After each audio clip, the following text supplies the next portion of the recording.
A boy called Charlie. It was well past the midway point of 1944 when Charlie Matters clambered over the piled-up debris that littered much of London, while doing his best to fade into the lingering edges of the night-time. Charlie would be 14 on his next birthday, and years had passed since his parents had been alive. 18,000 souls had died violently in the 8 months of the Blitz alone, and 1 in 6 Londoners had been left homeless at one time or another. Sometimes there seemed to be more fallen buildings than ones left standing.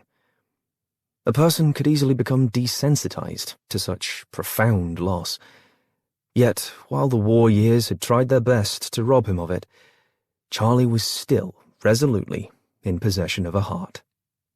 He hurried along streets, lit mostly by hazy moonlight.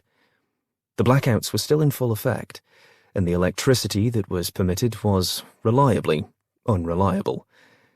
It was the same for the bluish plumes of gas, while plump fists of contraband coal were but a distant memory for most, especially folks like Charlie.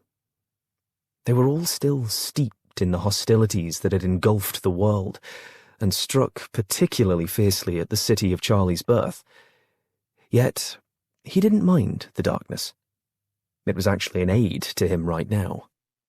He continued to skitter over bricks, heaved up like stilled waves, and weaved around the stark warning signs of possible unexploded ordnance. Charlie had seen a defused bomb once. The crude lettering on the device was written in a language he couldn't actually read, but he still knew exactly what it said. Gott verdammt die English. Well, God would choose which people to damn, and it certainly wouldn't be the English, he believed. Things were actually appearing far more hopeful than a year ago, at least according to the snippets coming through on the wireless, and conversations Charlie overheard on the streets, and the bits of newspaper headlines he managed to glimpse. He tugged up the waistband of his tattered pants with the cuffs turned up 3 times. Until last week they had resided in a bin shop that gave out worn cast-offs for a few shillings in return. The queue had flowed out the door and snaked down the pavement as desperate EastEnders sought to augment their meagre piles of necessaries.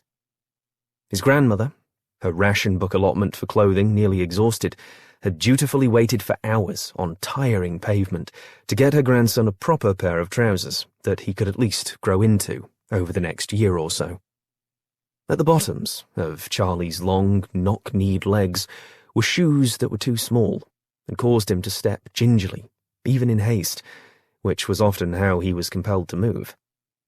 As the wailing wind, which darted through wide, ominous gaps where buildings had once stood, quieted for a few moments, Charlie heard the sputtering belch of a motorcar approaching. He quickly scooted behind a dustbin, filled with the bombed-out wreckage of the building it fronted. When Charlie saw who was coming, he was glad he had hidden.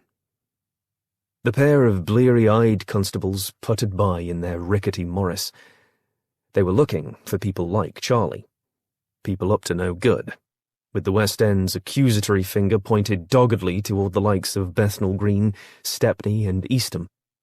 I am up to no good, but for a very good reason, thought Charlie. The poor cherished their possessions, because they could invariably see all of them at the same time. The rich did not miss that for which they had 4 spares. Thus, Charlie had no compunction relieving from affluent folks a bit of their surplus. The Morris receded into the night as Charlie stepped clear of the dustbin. He passed by one bombed shop with no windows and no door, and eyed the sign out front, which read, "More open than usual." Charlie's goal tonight was straightforward.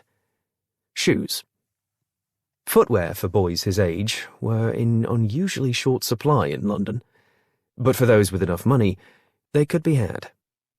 Well, he didn't have the money, so Charlie's process was a smidge different, though on a legal scale it was rather more significant than that. St. Saviour's, a prominent school, was his destination. The majority of the students were enrolled there because of the influence of money and peerage,